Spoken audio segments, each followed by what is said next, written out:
microphone, we'll move it around a little bit.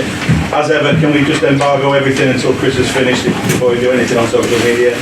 And obviously, if anybody needs a little bit for Saturdays, do you need a bit for Saturdays, James? Yeah, we'll embargo a little bit for Saturdays at the end. Are you ready? Good morning. The court case is finally going to be decided on Monday. How important is that for the club and everyone to move forward? Well, I've got to say, I think the staff, from the football point of view, obviously coped very, very well with it. It's obviously been rumbling on for quite a while. From the owner's point of view, I've been pretty consistent in sort of my outlook on it. Is that both of them, I should imagine 6 years ago, would have wanted the progression that's happened on the pitch to get into the Premier League. Remarkable achievement from that point of view. But I should imagine from their point of view, 6 years ago they wouldn't have envisaged it being this way in terms of going to High Court. So, as I've always said, being consistent with that as well. You know, I'm employed at the football club, and the job is to manage the football club and the football side of it. It hasn't been ideal, obviously, and you know, obviously there'll be a statement after Monday, and obviously other questions to be asked to me on Thursday. But my main process, as always, has been preparing the side for the next game, and obviously that's another huge one on Saturday afternoon. And I'm guessing the last thing you want is an appeal. You want this over. I think everybody does. I should imagine both the owners do. They want it settled. As I said, it's disappointing that it has come to this from their point of view more than anybody's. As I said, you know, we've coped with it. We've not used it as an excuse, and there's no reason to use it as an excuse. You know, when I've asked to be backed, I've asked.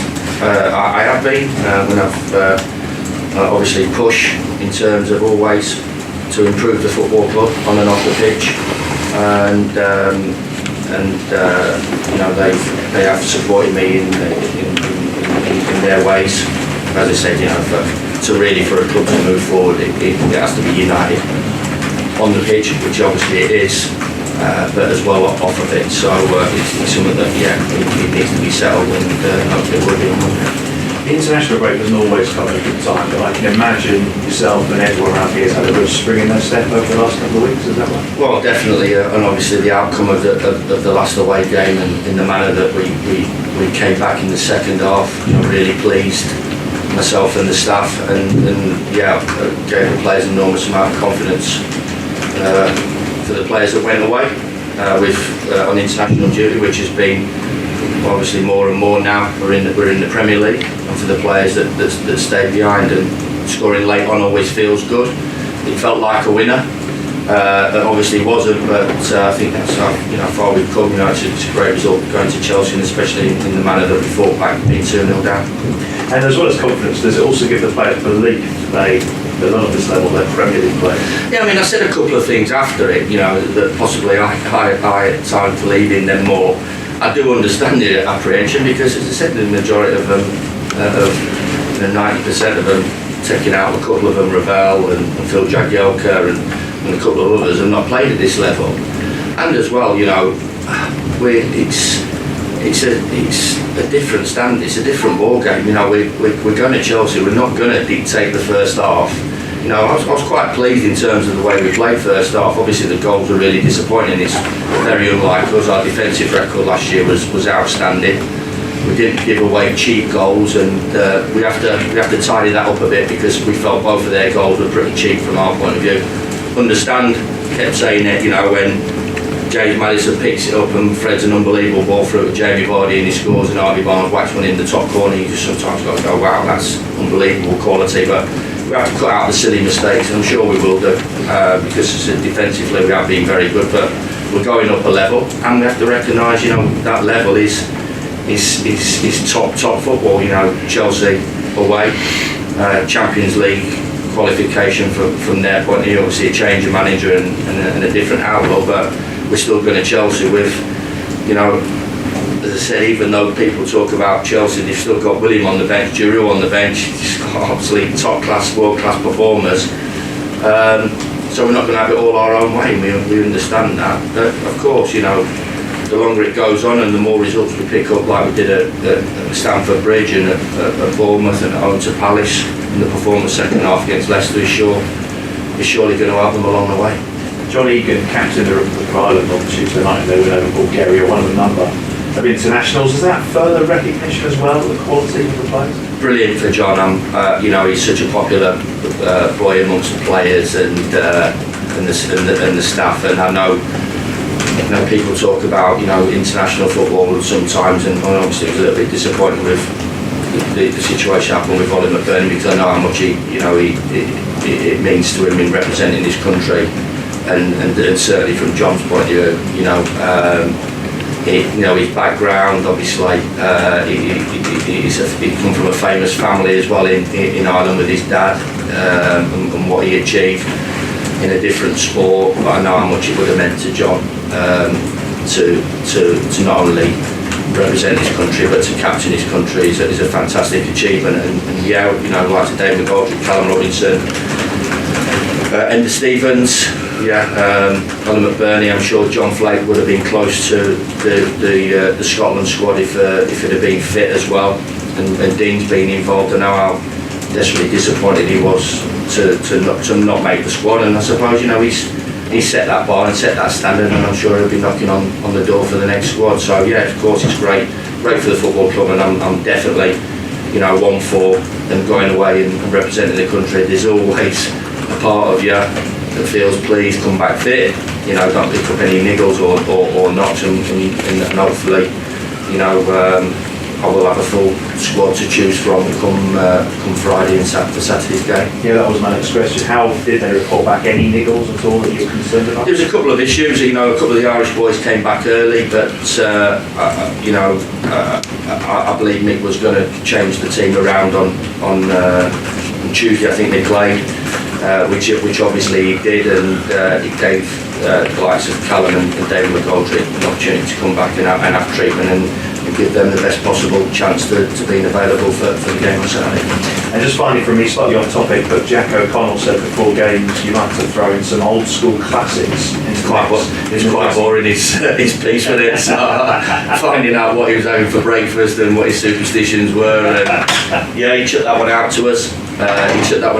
And chucked me under the bus, but I have quite a say as well, so a little bit of Oasis and the Jam now and again gets chucked in, and I'm not one for these new tunes, so they're looking at me and a few of the older staff when the likes of those types of sounds get played, and just a bit of change now and it keeps it interesting. How does it go down? I'm not bothered, to be fair. I like it, and that's all that matters. And can you set the debate for me and my friends before I pass on? What year does old school go up to? I've got thoughts on this. My mates who are a bit younger think it goes a bit later. I'll possibly go late for me, late 90s. Late 90s for me. That'll do. Exactly on the same. Thank you. There you go. Chris, Happy to help you. Cheers. Chris, you spoke about players coming back fit. I guess the hope is they come back with confidence, including Goldrick getting a goal for Ireland and he can captain his country. You certainly got that as well. Brilliant for Didsy, I know how much Mick thinks of him, and just as much as what we do as well.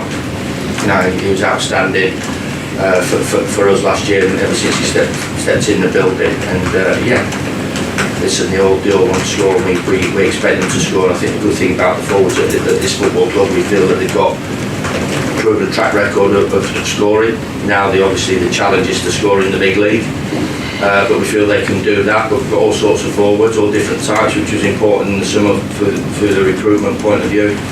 Lise Massette coming onto the pitch at Stamford Bridge gave our supporters and everybody just a little taster of what he can do. David McGoldrick, Billy, Ollie, Callum Robinson.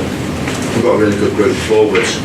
Now I've said to them, they have to be patient at times. They have to wait for their opportunity. I feel it's possibly the one area where we will mix it up, looking at different teams to give ourselves the best opportunity of a result. But one thing is certain is goals does breed confidence, and for David to score a late equaliser was brilliant for him, brilliant for the Republic, and really good for us as well. for Johnny to get the captaincy as well, the confidence he'll have from that, but also his leadership skills obviously being recognised elsewhere. Just how important is his leadership at the heart of your defence? Well, yeah, he's got to be an organiser, of course. You know, in the way we play, in the position, he sees a lot of things, and I've said, he's a future Sheffield United captain, but that's without a doubt. You know, the skipper's obviously he's the captain of the football club at the moment, and Ollie's taken that on when Billy's not been playing, but obviously John Egan is Ollie's captain his country as well, and I think it was important that we do surround ourselves with those type of players and characters as well, and we certainly have done in the past and we will do in the future, and John epitomises everything that we're trying to do. Honest, committed, enthusiastic, wants to win, and I think we have to we all recognise what a good footballer is as well, and he's putting an awful lot of pressure on the two centre halves for the Republic at the moment, and all he can keep doing is playing well for us. And I know Nick wouldn't give him captaincy if he didn't think a lot about it just as much as what we do. You spoke about earlier how many of your players hadn't played in the Premier League before. Given the start of the season, how well do you think they've adapted to this level? Oh, I think individually, yeah. I think from a performance point of view, there's certain aspects that, as I've talked about, we need to cut out. A couple of individual errors 2 weeks ago. We need to nail down. We are, I believe, we'll grow into the division and we'll get better and better. I think from a points point of view, we've deserved everything we've got. I don't think there's something there where we've nicked or something from an opposition's point of view that they've nicked.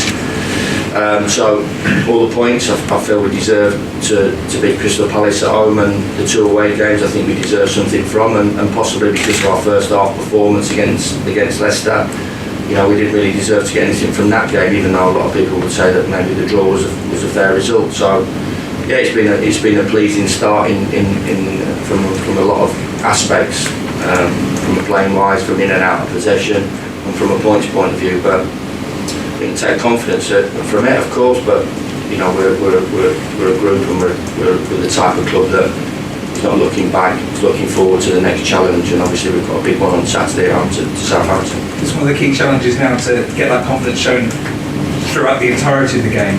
Sometimes what mentioned in that Leicester game, for example, perhaps a bit of human nature, a bit of caution, but at the same time, when they've gone toe to toe, they've shown that they can go admirably and get the better teams at this level. Do you think they'll show that more? No, I wouldn't agree with you. I think that, as I said, there's certain aspects of the game tactically that we haven't done as well. There's been plenty of belief in there, and from our point of view, as I said, it's we're playing less. The quality of the opposition. It's no disrespect. We're not playing teams out of League One, and we're not playing bottom half teams in the Championship where people expect us just to come steaming out the traps and roll over teams inside the first 20 minutes. We're playing Chelsea away, and as I said, they've taken everybody to the cleaners first 20-25 minutes, so we knew that was going to be a challenge. We just need to do things a little bit better, and there is going to be parts of the game where we feel we'll have some possession and the game, and there's going to be parts of the game the opposition have periods of it. So we've got to handle both things. We've got to be good when we get our opportunity to play and go and attack teams, and we've got to be a touch better when the opposition come at us. But the shape of the team's been good. I've been pretty pleased. As I said, that Saturday was one that I think if you take the mistakes out of the game, that's a pretty even half. Possibly they would have shaded it in terms of possession, but we knew that we had to see the first 20-25 minutes out as well. I'd say possibly for the first, for just a period of the Leicester game where we never got high up the pitch, and maybe that was just a decision from the players that they needed to be more aggressive with that aspect of the game. The second half was all right, so you're looking at 8 halves of football, and we've possibly done okay to well in 6 or 7 of them. Southampton have used a few different systems this season already, a back five, a 4-2-2-2. What do you make of that latter system in particular?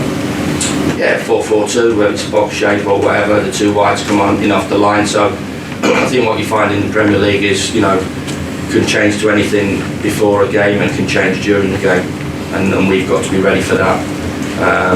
We've got to be ready on the sidelines to adjust to that, and the players have got to be tactically sharp and alive and alert to any shape that people chuck on us, just as much as what we can do to other teams as well. I just think that's part and parcel of whether it's whatever division it is, that shapes will change, but usually it's not really shapes that kill you. It's a mistake or a bit of individual brilliance, and we've got to make sure, as I said, we cut out the silly mistakes, and when we have chances to punish opposition, and we've got to show our quality in the final third. And as I've always said, box to box, it's going to be a bit of a sparring match, but usually the result is decided in both boxes, and we have to be good in that aspect of the game. Southampton was where you started your career. What's your overriding memories from your time there?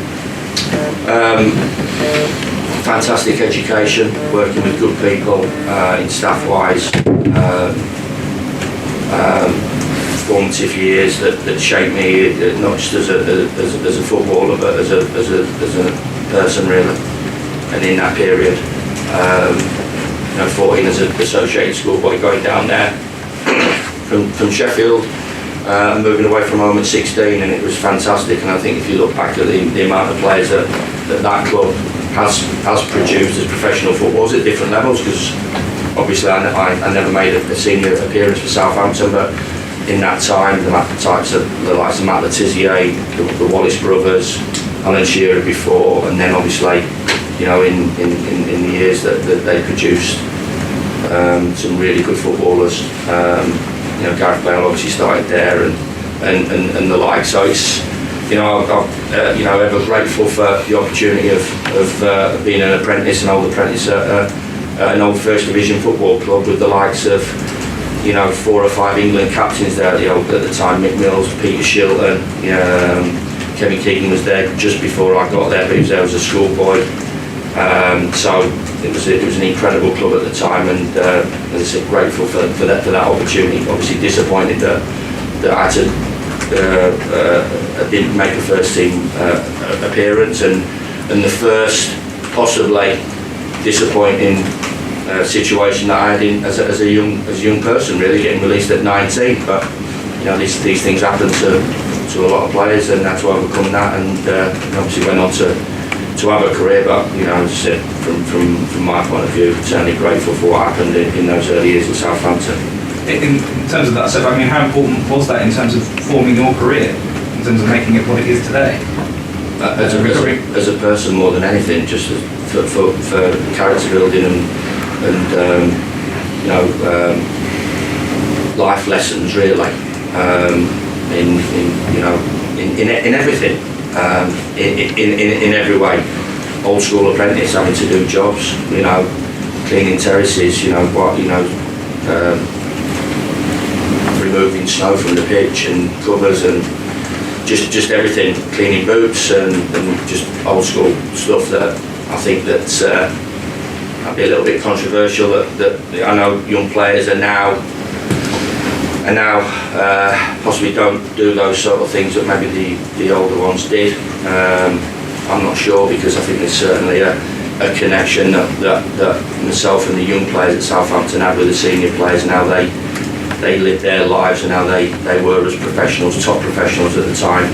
Southampton at the time was a top old First Division football club that was battling it out to get into Europe, and as I said, the likes of the players that they had at the time. So not just from a football point of view, but certainly as from the character. I think if you ask all those players at the time, it was in that sort of age group, the 4 or 5 years that I was there, they would say exactly the same as what I'm saying now. A lot of talent in the Southampton side, not least of course Jay Adams, making his way back to Bramall Lane. When he left the club and you were here at the time, did he always look like a player that would make it to the Premier League? Well, he was a young player, and obviously he'd scored a few goals under Nigel and got some headlines, but there was an interest from another club, and he wanted to go. So it was important at the time that I wanted players that wanted to help Sheffield United out at the time. So there was no issue between myself and Jay. He said he had pre-season with us. There was interest for him, and obviously at the time we had to raise funds as well to reinvest in different areas, and which we did. And then obviously Jay went on and they did very well at Birmingham and had a great season last year to get his move to Southampton, and he'll be looking to establish himself as much as we are as a football club, and establish himself in the Premier League. Just finally from me, Premier League clubs having a meeting today about many things, but including the summer transfer window, whether it moves back to where it was. Do you have a particular view on where it should be in terms of the start of the season, or a little bit later, so you have a look at your squad? How do you feel about it? No, I think it should be the start of the season. I think it should be in line with everybody in Europe as well, so everybody knows where we are, and you set, and then you go from there. So I've got bigger fish to fry, and I'll accept and deal with whatever decisions the people in charge and the people in power will make, and we'll go from there. Sorry, I did say it was the final one, but what's this idea about you putting your boots back on? Oh no, it's a bit of a charity game. What'll happen is that I'll possibly go for a couple of runs in the week leading up to a charity game in about 2 weeks' time. I really look forward to it. I'm staying on the night before, no one. And then I'll look forward to it in the morning. I'll really enjoy the banter in the change room before the game. I'll play the first 15 minutes and I'll pull my calf and walk off, because that's what usually happens. And I'll enjoy the rest of the day. But now we're up at Stockbridge. We've got 8 Sheffield United players that are going to go up there, so it'll be a good day for all to bump into some old players that I play with and associate with. Very best of luck to you. Thank you very much. Chris, just a quick one from me. With a win and 2 draws, are you ahead of schedule? Were you taking this at the start of the season? I think it's a great start for us. We were just looking forward to the next challenge. We couldn't predict what we would get. We had to looking for consistent performances, and I think we've had that, as I said, 7 out of the 8 halves I've been pretty pleased with. There's a couple of things that we need to tighten up on, but it's a decent start, and I think everybody will always want to get out of the traps as a newly promoted club, get the first point straight away, which we did, and get off the mark, and obviously follow that up with a win. And now the key is to build on that, and I keep saying, not set points total. We look at the next game and be as good as we possibly can, be as competitive as we possibly can, and try and win it. And if we can't win it, we need to get a result and keep adding on to the total that we've got. But I'm more than pleased with that total at the time, but we look to add. Anybody with any more before we go to Saturdays?